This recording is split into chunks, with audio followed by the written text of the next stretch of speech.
On peoples, I just want to say that I'm kind of out here on the farmland. My land is up there. I'm kind of just walking. There's like a little path. It's a little path down into the river. There's a river down there, like a small river, really small river. Maybe can be considered more of a stream than a river. It's just it's really peaceful being in a place that you can be black without worrying about being black. You know what I mean? Like, think about that. In America, you have to be black and worry about being black. We always have to be on our toes because we're very aware that we're black. And we always got to be on guard. We got to act. We got to be a certain way so people won't be scared of us or afraid, or we always got to fight the stereotypes and all that. And one thing I think we enjoy about going to the Caribbean is you get to be black without thinking about being black, right? In the Caribbean. But it's kind of hard sometimes because, other people go to the Caribbean that don't look like us. So even though you get to be black without, really thinking about being black, it's not 100%. Plus, one thing we have to think about, us black folks, we need to get out and travel more. And I noticed that we tend to go to the Caribbean. That's as far as we go. We go on cruises for the most part. And we think of that as traveling, right? But if you think about it, if you really sit back and think about it, most black people, on this side, the diaspora, the Caribbean, slave plantation, the east coast of America, slave plantations. Most black people live about 100 miles at the most from the slave plantations that their ancestors, was their ancestors brought to. So we make ourselves free. We actually made ourselves free. Nobody freed it. We freed ourselves through, resistance. That's what really happened. So don't let them think that some guy named Abraham Lincoln, out of the kindness of his heart, freed us. No, we freed ourselves because we fought the whole time. But we really don't go too far from those slave plantations. We don't go anywhere. So when you go to the Caribbean, as an African American, if you travel to the Caribbean, all you're really doing is traveling to the other slave plantation with your other black folk. When you go to Brazil, Dominican Republic, all you're doing is going to the other slave plantation with all your other black folks. When Brazilians come to America and they come to the East Coast, they're going to the other slave plantation. We go from slave plantation to former slave plantation to former slave plantation to former slave plantation. That's what we do. Yes, we enjoy ourselves in the Caribbean. We do enjoy ourselves when we travel. We love cruises. Cruises are fun. But let's keep it real. We don't seem to migrate away from the slave plantation. And when we do, where do we go? Europe. We go to Europe. We go to Italy, Spain, France. We go to where the former masters live, and where the former masters took all the money from the former slave plantations. And they're prospering over there. That's where we go. So we go to the master's house, and then we go to the former slave plantation. That's been what we've been doing so far. So when you broaden your horizons a little bit and go to Africa, because this thing is, Europe is small, y'all. I mean, Europe is small. Europe is very, very small. People need to get a correct map, okay? Get a correct map and actually see how the scale of things, how big Africa is, and how not big Europe is, how not big Asia really is, And the thing is, you travel the world. Africa's most of the world. Black people are literally the world. We've really been the majority. I don't know. Don't listen to those statistics saying we've ever been a minority in this planet. We've always been the majority of people. Period. It's just that they do anything and everything to keep us down. Like, for instance, they say we're 13% of America's population. Bull crap. How the hell are we 13% of America's population? How would 13% of America's population survive such intentional onslaught of persecution, rape, and murder and genocide? Clearly, there's more of us. All right. And if we were only 13% of America's population, why do we have over $1 to $2 to $3 trillion purchasing power? If we're so poor, if black people are so poor in America and we're in the ghetto, we're in the hoods, why do we have such a large purchasing power? Where the money coming from? Why we have money? We have money. There's a lot of us here. There's more than 14%, and we have money. But you think that they're gonna tell us that we're like 30% of America's population? You think they're gonna tell us that? When they first brought the slaves here, there was more of us than of them. Okay, they actually had to bring in immigrants from Ireland and all these other places just to make up the population difference, because there's always been more of us than them. Okay, always. And you see how big? Do you guys realize that you could fit all of the United States, all of Europe, China, and India all in Africa? That's how big Africa is. So when you start thinking about traveling, you need to think about traveling to Africa, man. You got to. This place is insane. This place is beautiful. This place is beautiful. And like I said in one of my other videos, don't be scared. Don't be scared. Don't be scared to come here. Don't be scared. These people are very welcoming. Okay? They have a slightly different way of living, which is actually very conducive to black people. I mean, I can honestly say that most black people, I would say most country black people, I say country folk.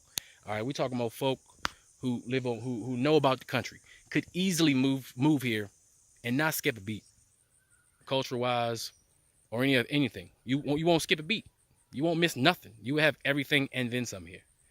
You know, and it's just amazing how they were able to stop us from even, you know, coming here, from being scared. They got black people scared to go home. They got us scared to go home. They got us scared of ourselves. We scared of ourselves. Think about it. It's not just white folks scared of us. It's not just Asians scared of us. We are scared of ourselves. Psychologically, we're so messed up here. They did it to us. Think about it. Why do you think they were so adamant about us not reading? We could read when they brought us here. We could write when they brought us here. We did math when they brought us here. They had to get rid of that. They had to get rid of that. There was a reason for it. You ever wonder why? Why? I mean, they let us read now. We all slaves now. I mean, what did they do with slaves, right? They worked them to death. Then they gave them just enough food, just enough shelter so they can eat, survive, and come back to work, right? What do they do now? Everybody's a slave now. They done figured it out. Why just black folks? Shit, white people slaves, Asians, everybody's slaves. They pay us just enough so that we can go home, you know, and then come back to work. And they give us a measly, most of us get measly, 5-10 days off of a year? Think about that. Your whole life consists, the fun in your life consists of 2 days out of a week. They give you those days off. For some people, they give you those days off. You go and you entertain yourself. And then on Monday, you bring your ass back to work. And you live paycheck to paycheck. And it's designed that way. They don't want you to flourish. They don't want you to do any of that, because it takes poor people to keep rich people rich. And that's the thing about it. There's a better way to live. Okay, what rich people are rich? What do they need more money for? It's because they're greedy. That's all it is. They're greedy. You know, there's nothing wrong with being rich, but there's something wrong with being greedy. You know, and we just need to open our horizons and realize that Africa is massive. It's massive, and everybody else is coming here. This is Europe's favorite destination. The white folks in Europe, they have real holidays, all right? They take holidays, all right?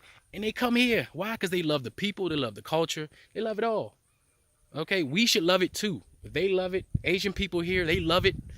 We should love it too. It's ours. We didn't ask to leave. We're the only people in the world that immigrated forcefully. We have a right to this place. And no African person, respectively, no African person can tell us that it's not ours. None of them. Because it's the land. It's about the land. It ain't about so much the people here. It's about this land, this dirt, this earth. That's ours. You understand? It's ours. So you have the right to come back here. You should come back here. And if you come here one time, that's all it's going to take. You going to come here one time. And I'm not talking about, don't go, you know how you go to the Bahamas, right? And it's real commercialized. Everything's commercialized. But then if you go like to like Jamaica, like deep in Jamaica, not just the tourist traps, I'm talking about Jamaica. You know what I'm saying? And for all my DC folk, you know what I'm talking about. When you come to DC, but you downtown, right? You see like the monuments and all that, but you ain't in DC. You're not in DC. You need to go northwest, northeast, southeast, southwest. You need to go to DC. That's DC, and we know that. All right. So when you come to Africa, make your way into Africa. Don't go to the tourist traps. Okay. I mean, you can have your fun there, yeah, but try to get up in there and see the real people, the local people.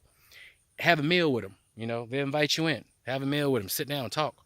You know what I'm saying? And you will see it. You're going to feel it. You're like, God damn, what have I been missing? Look, the sky is even more beautiful here. This place was for us. So I'm just saying, guys, just expand your horizons. Book a trip here. Don't listen to anybody. Don't listen to none of that propaganda. Okay? Propaganda. Psychologically, we're damaged. Okay? Just like think about, you got a lot of analogies, right? Like a horse. How do you break a horse? Right? How do you get a horse, a powerful beast like that? No, better yet, how do you, an elephant, all right? Let's take an elephant. How do you get an elephant to stand where you want it to stand and walk away and it still be there? It's powerful. It's the most powerful land creature on earth. There is nothing that can defeat a full-grown elephant. There's nothing. There's nothing on this planet. Not a lion, none of that can defeat a full-grown elephant. Elephant can do what it wants, when it wants, how it wants, whenever it wants. Okay? How do us men, us little small fleshy things, how do we get an elephant to stand there and do what we say? It's mental. You know, they first, what they do is they put a chain, right? They take a big heavy chain, something it can't get off, and they'll attach it to a big old huge tree trunk like that. Even though an elephant can just rip that thing out, right? Rip that thing totally out. But they attach it there, and then the elephant will move, and it can't move, right? It's chained, it can't move. And then it conditions it to say every time you put something around his neck, it can't move, right? So that's what they do. They do that to elephants. They do it to horses. So then eventually, once they know they psychologically have that elephant mentally broken, it is now a slave. You can do what you want with it. They don't even put the damn chain on there. They take a rope, tie a rope. It can be a thin rope. It ain't even strong. And they're tied around something like that, right? And the elephant goes, it moves, it feels just the slightest resistance, and it stops because it feels like it can't move. It can't go nowhere. And that's us. Okay, we went from them heavy chains. To the psychological chain. So psychologically, we look at Africa, we think, oh, AIDS infested. Everybody, you know, running around shooting each other with AK-47s. All the kids got big swollen stomachs and they're all starving, right? All that crap. Lions, right? I mean, there ain't no damn lions out here. You gotta go to the zoo just like any place else, all right? That's way off in the forest. I'm from Maryland. You don't see no grizzly bears just walking across PG County, walking the road in PG County. I mean, maybe sometimes they're rare occasion, but it's not a normal thing. Now, you're talking about deer, sure. But ain't no grizzly bears, no black bears just strolling down Pennsylvania Avenue. It's not like that. So I encourage all my black folks, and I'm talking about my black folks that's talking like this, all right? Because like I said before, Africa's not for every African American. Africa's not for every black person, and every black person is not for Africa, because they don't need certain people. They don't need the bad ones. They're only looking for the good ones. If you're gonna be a bad one, don't come here. They don't need that. They got enough bad people exploiting them. They already trying to get out of colonization. All right, that's a problem. You got to put things in context, While we was dealing with slavery, you got some of these African Americans talking about, oh, why didn't the Africans come and save us? Well, how the hell were they supposed to do that? They were dealing with the same people. While the British and the Portuguese and the Dutch was bringing us over here, half of them stayed over there and subjugated the people in Africa. They didn't freaking know. Hell, half these Africans that I talk to, they don't know nothing about slavery. You think the British? It's the British who set up the school systems here to psychologically destroy the African, while simultaneously psychologically destroying the African in in America, in the Americas. These people don't even know about it. Some of these people didn't even know that there were black people over there until the TV became popular. And when TV became popular, it was black exploitation TV that they saw, right? They saw they saw Menace to Society. That's who they saw when they saw black people. And we saw the Discovery Channel. That's what we saw, okay? So the best thing about now is we have social media. I'm 35 years old. I remember in school when computers became popular, we was looking at computers like, whoa, yeah, that screen that went doot, doot, doot, doot, doot. Remember that? Huh? Remember the internet? We had what? Yahoo Messenger, and everybody was just talking to random people, you know. And now, we just recently we got this thing called social media, right? So everybody has a camera now. So now we don't have to just get our news from the radio. That's controlled. We don't have to get our news from the TV. That's controlled. We don't have to get have movies out here that's spewing propaganda and hate. We can get information from the source. Okay?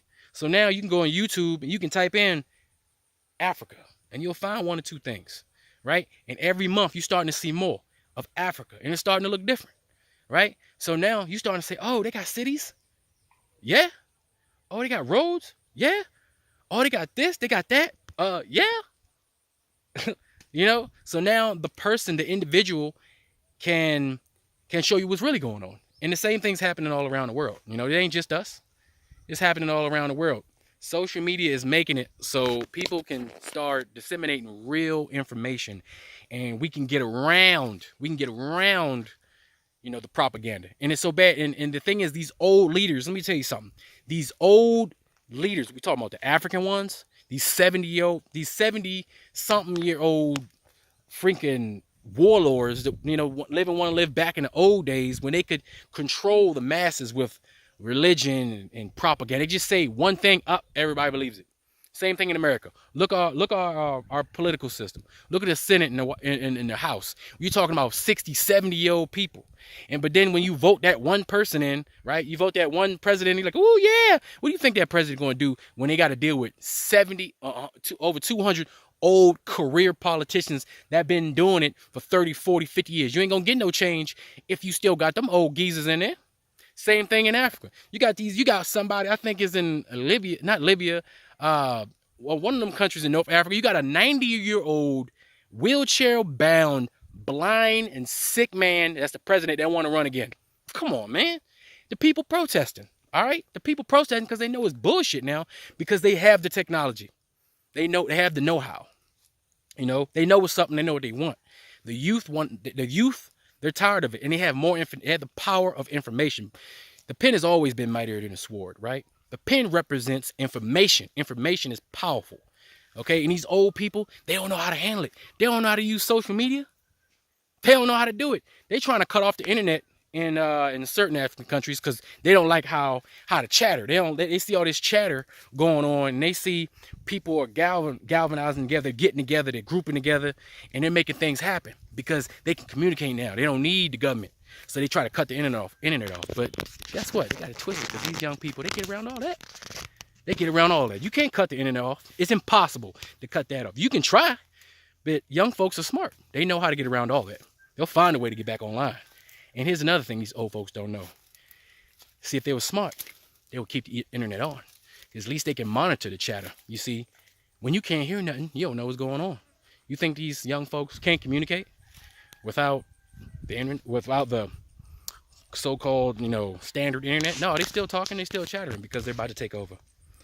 All right, so there's a massive change going on in this world. And I'm going to tell you now, I don't want to see 10, 20 years down the line. I'm like, I told you so. I told you 10 years ago, you need to get over here. You need to start something. You need to start a business. You need to do this. You need to do that. I don't want to have to say that. I'm saying it now. I'm over here showing it to you now. All right, so you need to get getting while the getting's good. Because at some point, you know, like for instance, Nigeria is a linchpin away from being a superpower. I'm telling you right now, Nigeria is a linchpin away. All they need to do is get rid of these old geezers, all right, and get some young blood. And they waiting. They here and they're waiting. So that's all I wanted to say. Get out here, get your passport, do what you gotta do. I don't care how difficult it is. You know, I don't care how difficult it is. Do it. It will be worth it. Trust me. I'm gonna go for now because I'm about to go meet the king of Africa. All right, I'm about to go meet a king. All right, king who would have more money if the British queen didn't do what they did. That's why they got the money over there. I'm out, people. Peace.